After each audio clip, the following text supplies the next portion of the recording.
Hello friends, मैं दीपक मौर्य आज की इस वीडियो में बात करूंगा गति नामक चैप्टर के बारे में। और मैं आपको बता दूं कि ये सब चैप्टर्स आप पढ़ चुके हैं क्लास 9-10 में ही, तो ज़्यादा कुछ बताने की ज़रूरत नहीं है, एक बार केवल रिवाइज कराना है। तो आइए हम शुरू करते हैं, जानते हैं कि गति क्या होता है, व्हाट इज मोशन। यदि किसी वस्तु की स्थिति में एक निश्चित बिंदु के सापेक्ष लगातार परिवर्तन होता है तो वह वस्तु की गति की अवस्था में कही जाती है। यदि किसी वस्तु की स्थिति में एक निश्चित बिंदु के सापेक्ष लगातार परिवर्तन होता है तो वह वस्तु गति की अवस्था में कही जाती है। ठीक है, गति निम्न प्रकार की होती हैं। आइए जानते हैं कौन कौन से वे हैं। पहला नंबर है एक विमीय गति और दूसरा है द्विविमीय अथवा त्रिविमीय गति। आइए जानते हैं एक विमीय गति क्या होता है। Motion in one dimension. Motion in one dimension, यदि किसी वस्तु की गति में समय के साथ परिवर्तन किसी एक निर्देशांक के सापेक्ष होता है तो वह इस प्रकार की गति को एक विमीय गति कहते हैं। यदि किसी वस्तु की गति में समय के साथ परिवर्तन किसी एक निर्देशांक के सापेक्ष होता है, ठीक है, यानी किसी एक अक्ष की ओर होता है। ठीक, निर्देशांक में क्या होता है, 3 अक्ष होते हैं, एक्स वाई जेड। तब इस प्रकार की गति को एक विमीय गति कहते हैं। गति से संबंधित कुछ अन्य परिभाषाएं भी हैं। आइए जानते हैं वे कौन कौन से हैं, किनके बारे में हमें अध्ययन करना है। सम डिफिनेशंस रिलेटेड विथ मोशन। दूरी, आइए जानते हैं दूरी के बारे में। डिस्टेंस होता क्या है, किसी वस्तु द्वारा तय किए गए कुल पथ की लंबाई को उस वस्तु द्वारा चली गई दूरी कहते हैं। किसी वस्तु द्वारा तय किए गए कुल पथ की लंबाई को उस वस्तु द्वारा चली गई दूरी कहलाता है। यह अदिश राशि होता है।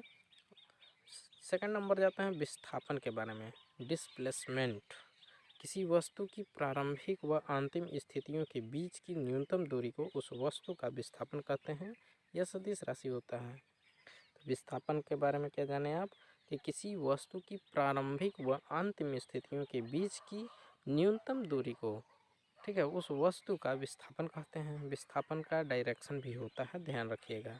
ठीक, थर्ड नंबर है चाल। What is speed. आइए जानते हैं स्पीड के बारे में। किसी वस्तु द्वारा एकांक समय में चली गई दूरी को उस वस्तु की चाल कहते हैं। किसी वस्तु द्वारा एकांक समय में चली गई दूरी को उस वस्तु का चाल कहलाता है। इसका मात्रक मीटर पर सेकंड होता है। यह अदिश राशि होता है। फार्मूला चाल इक्वल टू दूरी बटा समय। चाल बराबर दूरी बटा समय एक, यानी समय एक हो जाएगा। तो यहीं से परिभाषा निकलता है कि एकांक समय में चली गई दूरी को क्या कहते हैं, चाल कहते हैं। औसत चाल जानिए। औसत चाल क्या होता है, एवरेज स्पीड। यदि कोई वस्तु विभिन्न दूरियों को विभिन्न समय में तय करती है, अगर कोई वस्तु विभिन्न दूरियों को विभिन्न समय में तय करती है तो उसकी औसत चाल को निम्न सूत्र से ज्ञात करते हैं। जैसे सूत्र है औसत चाल बराबर कुल दूरी बटा कुल समय। ठीक है, तो आप औसत चाल की डिफिनेशन क्या जाने कि कुल दूरी बटे कुल समय के अनुपात को ही क्या कहते हैं, औसत चाल कहते हैं। आइए इससे संबंधित कुछ अन्य फार्मूला भी हैं, उनको भी जानते हैं। यदि कोई वस्तु कुल दूरी की आधी दूरी को v1 चाल से व शेष दूरी को v2 चाल से तय करता है तो औसत चाल क्या होगा, 2v1v2 अपन v1 प्लस v2। इस तरह के न्यूमेरिकल्स को सॉल्व करने के लिए फार्मूला बहुत ही कारगर साबित होगा।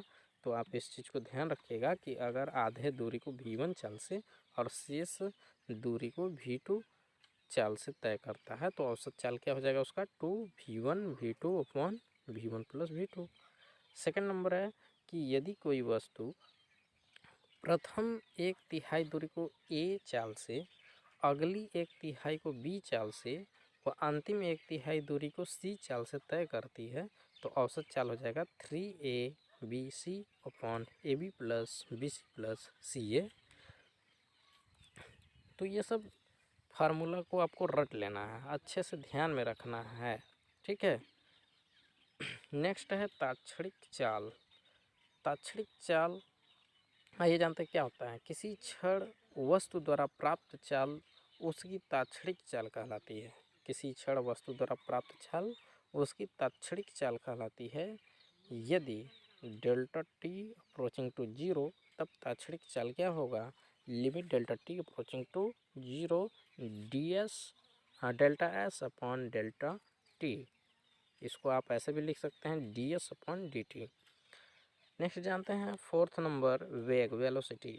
किसी वस्तु द्वारा एकांक समय में तय किए गए विस्थापन को उस वस्तु का वेग कहते हैं। किसी वस्तु द्वारा एकांक समय में तय किए गए विस्थापन को उस वस्तु का वेग कहते हैं। इसका मात्रक मीटर पर सेकेंड होता है। वेग का फार्मूला होता है विस्थापन अपॉन समय। नेक्स्ट जानते हैं यदि कोई वस्तु t1 समय के लिए v1 वेग से चलती है, यदि कोई वस्तु t1 समय के लिए v1 वेग से चलती है और t2 समय के लिए v2 वेग से चलती है, तो औसत वेग क्या हो जाएगा, v1 t1 plus v2 t2 upon t1 plus t2। Next जानते हैं त्वरण एक्सीलरेशन। एक्सीलरेशन क्या होता है, किसी वस्तु के वेग परिवर्तन की दर, किसी वस्तु के वेग परिवर्तन की दर को त्वरण कहते हैं। त्वरण सदिश राशि होता है और इसका मात्रक मीटर पर सेकंड स्क्वायर होता है। ठीक है, इसका फार्मूला है त्वरण, स्मॉल ए से डिनोट इसको करते हैं, तो त्वरण इक्वल टू हो जाएगा delta we upon delta T. तो ये आज का हमारा वीडियो रहा। हम उम्मीद करते हैं कि आपको ये सब समझ में आया होगा, और अगर आपके मन में कुछ भी डाउट्स हैं तो आप कमेंट बॉक्स में ज़रूर टाइप करें। धन्यवाद।